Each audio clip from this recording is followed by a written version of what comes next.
What if everything you thought you knew about World War II was only half the story? Buried beneath the headlines and history books are secrets, disturbing, forbidden truths, erased from public memory. From failed invasions to atrocities that never happened, and those that almost did. These aren't alternate timelines. They're suppressed possibilities. Open this door at your own risk. Because once you see what could have been, you'll never look at the real war the same way again. In the summer of 1941, Adolf Hitler's grand plan to crush the Soviet Union and secure Lebensraum in the East was set into motion with Operation Barbarossa. Over 3 million Axis troops advanced on a vast front stretching thousands of miles. The Nazi war machine, confident and fueled by the Blitzkrieg doctrine, anticipated a swift collapse of Soviet defenses. But what if everything had gone wrong from the start? What if the German offensive had failed within the first weeks, undone by an early winter and fierce Soviet resistance? As the German panzer divisions pushed into the Soviet Union, intelligence reports indicated an unusually early onset of harsh weather in the northern and central sectors. Unprepared for the biting cold, and overextended by a rapid advance, German supply lines faltered. Trucks broke down, horses weakened, and fuel became scarce. The Blitzkrieg that thrived on speed and surprise turned into a grinding stalemate. Meanwhile, Soviet commanders, once caught off guard, seized the moment. Marshal Zhukov and General Vasilevsky, forewarned of the conditions and German weakness, orchestrated an aggressive counteroffensive. Soviet infantry, reinforced by fresh reserves and battle-hardened Siberian troops, pushed back along key sections of the front. The early defeat of the Wehrmacht near Smolensk and Vyazma shattered German morale. Losses of men, tanks, and artillery were staggering. The German High Command was forced to reconsider the invasion's feasibility. Hitler, furious and desperate, issued orders to hold the lines at all costs, but with winter tightening its grip, German forces found themselves encircled and cut off. The Soviet winter, historically brutal, came weeks ahead of schedule, immobilizing vehicles and freezing weapons. This scenario upends the historical timeline dramatically. Instead of inching toward Moscow, the Wehrmacht is retreating by late 1941, humiliated and fractured. With the German army in disarray, the Axis powers' entire Eastern Front collapses. Stalin capitalizes on the victory, mobilizing more troops and rallying Soviet citizens with renewed vigor. Propaganda glorifies the triumph, bolstering morale across the nation and inspiring partisan movements behind enemy lines. The ramifications extend far beyond the battlefield.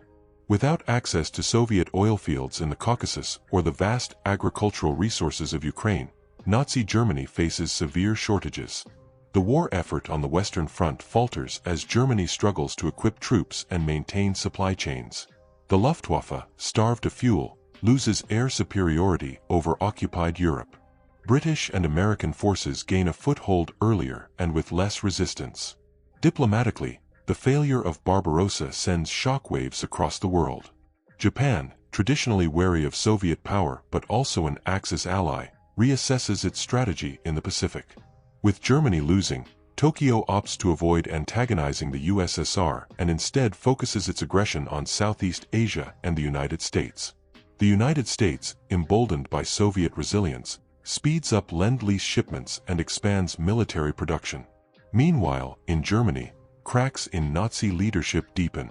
Hitler's obsession with micromanaging military decisions alienates his generals. Many question the Führer's judgment and the feasibility of the war on two fronts. Secret conversations among high-ranking officials hint at possible negotiations or even a coup. The failed Barbarossa triggers internal chaos and a loss of faith in the regime's ultimate victory. On the Soviet side, the early victory emboldens Stalin but also breeds paranoia. The leader tightens control over the military and purges suspected traitors. Yet, with the Axis threat diminished, the USSR can divert resources toward rebuilding infrastructure and strengthening alliances with the Western powers. The balance of power shifts dramatically. The war in Europe shortens considerably. By 1943, Soviet forces launch a massive counteroffensive, pushing deep into Eastern Europe and liberating occupied countries sooner than in actual history. The Holocaust, while still devastating, occurs under even more challenging circumstances for the Nazis, who are less capable of sustaining large-scale atrocities while fighting a collapsing war. The post-war world looks unrecognizable. The Soviet Union emerges not only as a victor but as the dominant superpower in Europe, its borders extended westward and its influence cemented over liberated states. The Cold War begins earlier and with greater intensity, as the United States struggles to contain Soviet ambitions without having fought a protracted war on two fronts alongside a weakened Germany. This alternate history challenges our understanding of World War II's decisive moments. It asks, how fragile were the Axis plans, and how much did weather, timing, and resilience shape the fate of millions? The early failure of Operation Barbarossa redefines the course of history, sparing countless lives but plunging the world into a different kind of global tension. The year was 1945, and the world stood at the brink of a new era.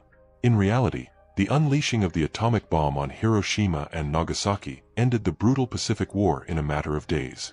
But imagine an alternate timeline where the Manhattan Project, the secret Allied endeavor to develop nuclear weapons, failed spectacularly or was sabotaged. The atomic bomb never existed, and the Allies faced the prospect of invading Japan with conventional means alone. This what-if scenario explores a prolonged and bloodier end to World War II and the shifting tides that followed. Without the atomic bomb, the Allied powers planned Operation Downfall, a two-stage invasion of the Japanese home islands. The first phase, Operation Olympic, aimed to capture the southern island of Kyushu in November 1945.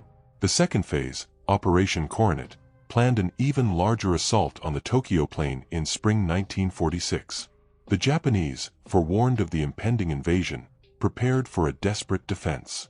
Civilians were mobilized, kamikaze pilots readied their missions, and the Imperial Army fortified every inch of the coast.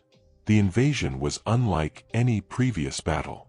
The Japanese adopted a strategy of total war, turning cities into battlefields and encouraging civilians to fight with whatever weapons they had. Unlike the swift, destructive power of an atomic bomb, the conventional invasion promised weeks, perhaps months, of grinding urban warfare. Casualty projections for the Allies alone ran into the hundreds of thousands, while Japanese military and civilian deaths soared into the millions. As Operation Olympic commenced, the cost was staggering. Beaches were soaked with blood, naval vessels sunk by kamikaze attacks, and the skies churned with dogfights and relentless bombardments. Unlike the historical rapid collapse following the atomic bombings, Japan's resistance hardened with each day. American forces, mired in a bloody stalemate, faced supply shortages, exhaustion, and rising political pressure back home as news of casualties filtered through. The Soviet Union, watching these developments closely, saw opportunity.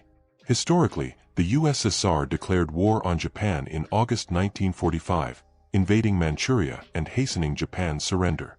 But in this timeline, the Soviet invasion began earlier and with greater force, seeking to carve out influence in northern Japan itself. This unexpected Soviet thrust complicated the Allied invasion and strained the fragile Allied unity. Instead of a quick end, the war extended into a multi-front conflict on the Japanese archipelago. Meanwhile, the absence of the atomic bomb altered the geopolitical landscape dramatically. The United States, deprived of its ultimate weapon, increased its reliance on conventional forces and strategic bombing campaigns, further devastating Japanese cities but never achieving total capitulation. War fatigue spread across Allied nations, and anti-war protests grew louder, especially as the invasion dragged on with mounting casualties. Politically, the prolonged conflict had ripple effects around the world. The British Empire, already weakened by the war, accelerated its decolonization as resources were drained. France, struggling to maintain its colonies, saw uprisings intensify.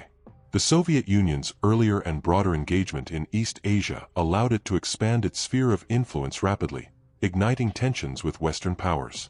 Japan itself emerged from the conflict shattered but fiercely nationalist.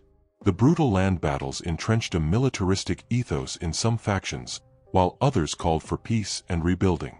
Without the shock of nuclear devastation, Japan's path toward surrender and reconstruction was slower and more contested. The post-war occupation was more prolonged, with the Allied powers forced to navigate a fragile balance between military governance and fostering democracy. The Cold War, too, played out differently. The absence of a nuclear monopoly for the United States meant that the Soviet Union accelerated its own atomic program. The nuclear arms race began earlier and with greater intensity. Without the precedent of Hiroshima and Nagasaki, global attitudes toward nuclear weapons were more uncertain, and fears of total annihilation grew more slowly but steadily. This prolonged conflict also changed technological and scientific priorities. Without the bomb, focus remained on conventional weapons, aviation, and radar technology. The space race, which in our timeline was closely linked to missile and nuclear technologies, evolved along different lines. Scientific ethics debates, catalyzed by the bomb's use, took longer to emerge in the public consciousness. Finally, the human cost of this alternate war was devastating. Tens of millions of lives, military and civilian, were lost or irrevocably altered. The cultural trauma of a drawn-out, bloody invasion permeated generations. The global community's efforts to create peace organizations and human rights charters faced new challenges amid ongoing mistrust and insecurity. This alternate history forces us to reconsider the profound impact of the atomic bomb, not only as a weapon but as a symbol that shaped the conclusion of the war and the structure of the post-war world. Without it, the world would have endured a longer, bloodier conflict, a shift in alliances, and a more unpredictable Cold War. On June 6, 1944, Allied forces launched the largest amphibious invasion in history, D-Day. This meticulously planned operation marked the beginning of the end for Nazi Germany's occupation of Western Europe. But what if this monumental assault had failed catastrophically? Imagine the beaches of Normandy turning into a graveyard of thousands, the German defenses holding firm, and the Allies forced into a desperate retreat. This alternate timeline would reshape not only the course of World War II but the entire global order that followed. The lead-up to D-Day in this scenario was plagued by misfortune. Bad weather, faulty intelligence, and German strategic foresight combined to spell disaster. German commanders had, unlike in reality, fortified the Normandy coast with more effective troop placements, heavier artillery, and reinforced bunkers. Their commanders anticipated the exact landing beaches after decrypting Allied signals and moving reserves swiftly. Allied airborne drops were scattered due to fierce anti-aircraft fire and unexpected fog, leaving paratroopers isolated and vulnerable. As dawn broke over Omaha, Utah, Gold, Juneau, and Sword beaches, the invading Allied troops encountered a hellish landscape. Machine gun nests and artillery rained fire relentlessly on landing craft packed with soldiers. Waves of men drowned before reaching the shore, others were pinned down on the beach, unable to advance. Tanks bogged down in the sand were easy targets for German anti-tank guns. The hoped-for beachhead never fully materialized. Instead, chaos reigned as units lost contact, and supply drops were either destroyed or fell behind enemy lines. The German High Command seized the moment to launch counterattacks. Fresh divisions from reserve units flooded the front, pushing the Allies back into the English Channel. Attempts to reinforce and resupply the invasion force were hampered by relentless Luftwaffe sorties and Kriegsmarine naval raids. The Royal Navy suffered significant losses trying to maintain the seaborne lifeline. Within days, the Allies faced a grim reality: the failure of their largest offensive in Europe. News of the disaster shocked the world and shook Allied morale. The British public, already war-weary, demanded answers. American leaders faced political pressure from Congress and citizens frustrated by the mounting casualties and failed promise of a swift victory. The Soviet Union, watching cautiously, redoubled its efforts on the Eastern Front, seizing the opportunity to press deeper into Axis-held territory with fewer worries about Western Allied support. In Western Europe, the German occupation forces tightened their grip. Encouraged by the victory, Nazi propaganda portrayed the Allies as weak and desperate. The Gestapo cracked down on resistance movements, executing thousands and quashing sabotage efforts. The prospect of liberation for occupied countries receded into the distant future, dampening hopes for freedom. The failure of D-Day forced the Allies to reconsider their strategy. They abandoned large-scale landings in favor of smaller, riskier raids and intensified strategic bombing campaigns. However, bombing alone could not break German industrial capacity or morale. The war in Western Europe dragged on, with fighting shifting to the air and sea, and resistance pockets erupting sporadically behind enemy lines. Politically, cracks appeared in the Allied coalition. Tensions between the United States and Britain grew as both debated the best course forward. Churchill pushed for renewed invasions and emphasized maintaining the war effort, while Roosevelt faced increasing calls at home for negotiating a settlement. Stalin, wary of a prolonged conflict, demanded greater Western commitments or threatened unilateral action in Europe, raising fears of a divided post-war continent. Meanwhile, German leaders, emboldened by the victory, delayed or even reconsidered some of their more desperate decisions. The Holocaust, horrific as it was, gained additional time to continue before Allied liberation. The Nazi war economy stabilized somewhat as forced labor and production ramped up under fewer bombing disruptions. The longer war exacted a devastating toll. Casualties on both sides mounted steadily. Civilians endured harsher rationing and constant fear of retaliation. Europe's cities suffered under prolonged bombing and occupation. The economic and human cost deepened the scars that the war would leave on generations to come. The eventual end of the war, when it came, was less triumphant and more ambiguous. The Soviet Union, having borne the brunt of fighting the Germans in the East, occupied a larger portion of Europe, cementing its influence far beyond historical reality. The delayed Western Front allowed Stalin's forces to push all the way to the Atlantic coast in some regions, setting the stage for a more volatile Cold War division. In this world, the map of post-war Europe was drawn with harsher lines, and the legacy of World War II was overshadowed by bitterness and suspicion. The Allied victory was no longer a story of heroic, coordinated liberation but a tale of survival, endurance, and uneasy alliances. The disaster at Normandy challenges our understanding of courage and planning, and reminds us how precarious the turning points of history truly are. The failure of D-Day would have meant not just more years of suffering but a fundamentally different geopolitical landscape that could have reshaped the modern world in ways both dark and profound. The Holocaust stands as one of the darkest chapters in human history.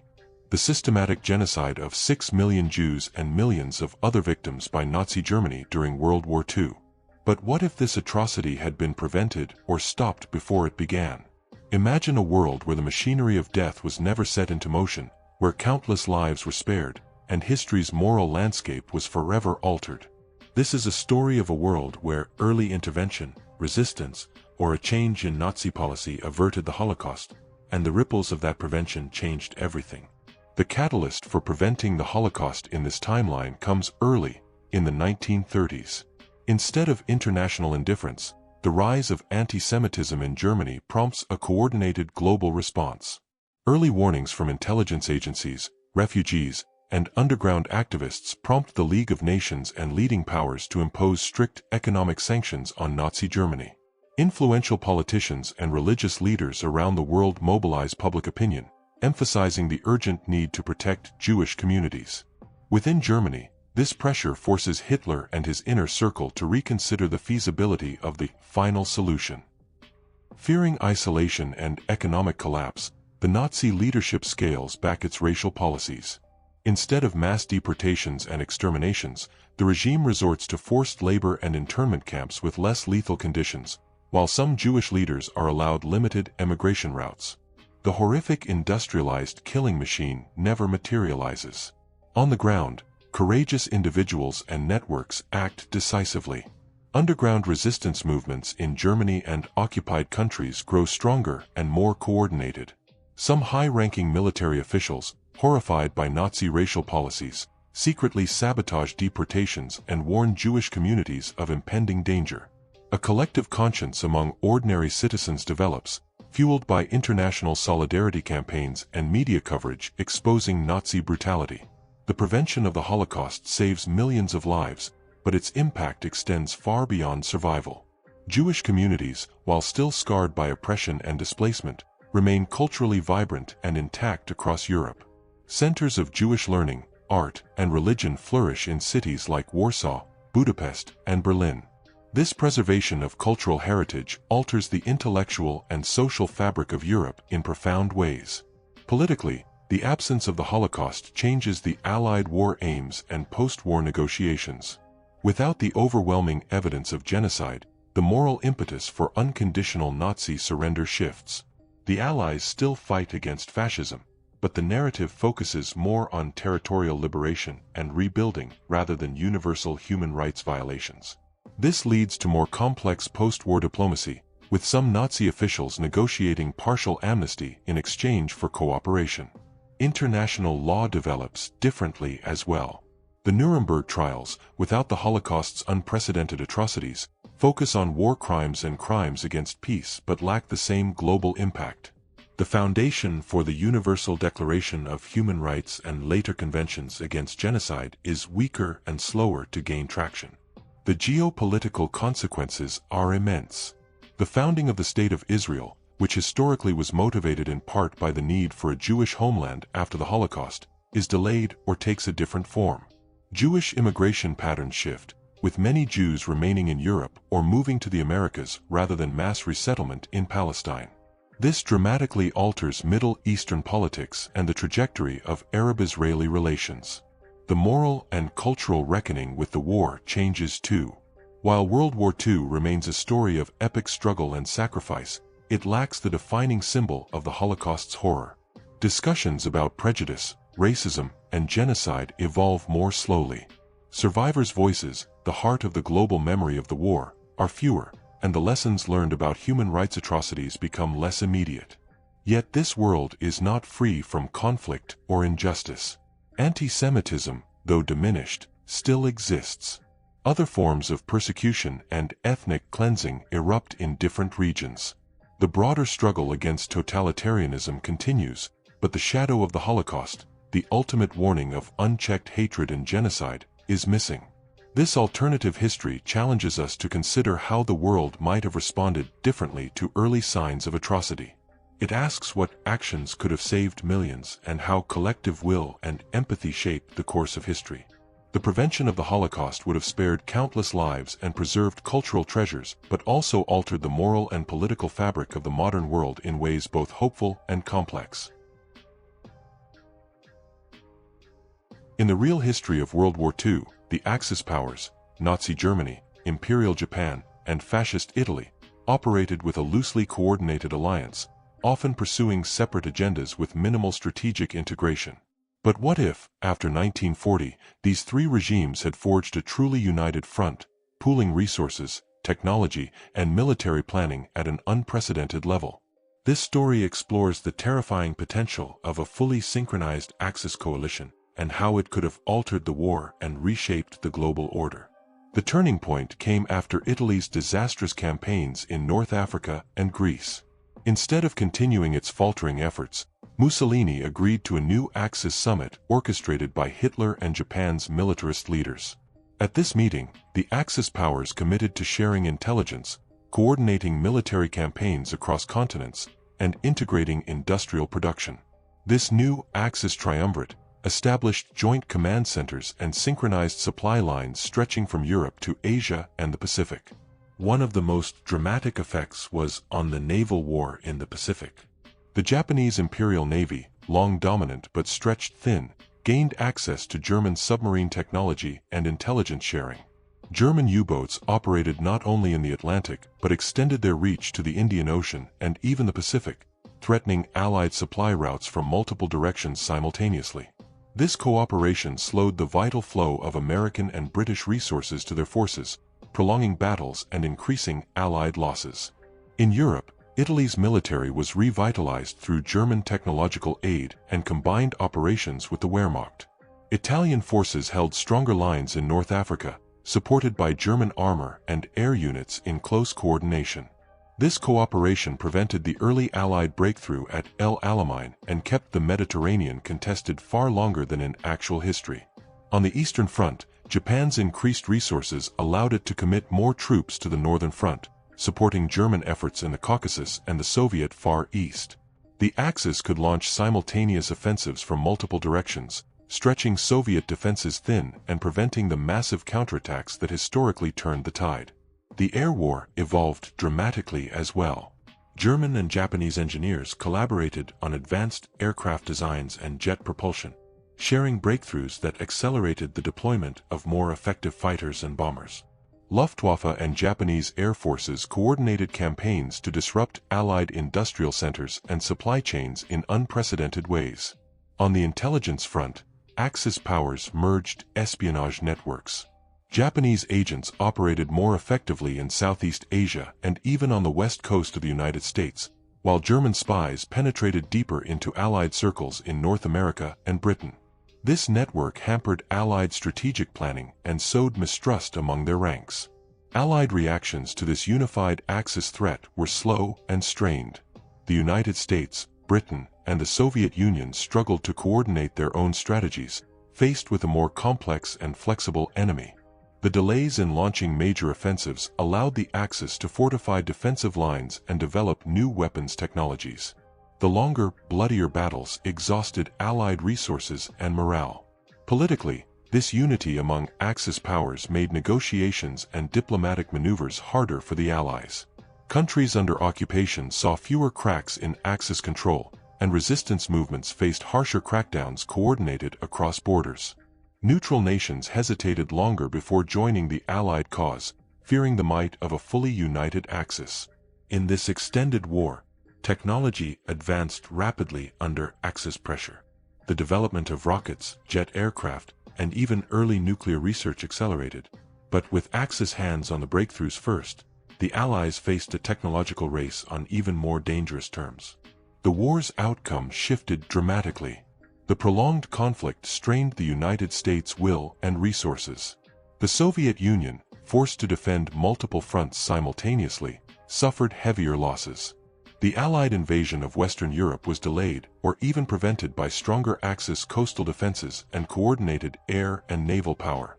With the war dragging into the late 1940s, global devastation escalated. Civilian populations in Europe, Asia, and beyond endured longer occupations and more severe shortages. The horrors of prolonged conflict and occupation deepened trauma worldwide. The post-war world, when it finally arrived, was fractured. The Axis, though eventually worn down, left behind a legacy of destruction and political chaos on a scale larger than in our history. The Cold War still emerged, but with more actors involved and new rivalries among former Axis states vying for power.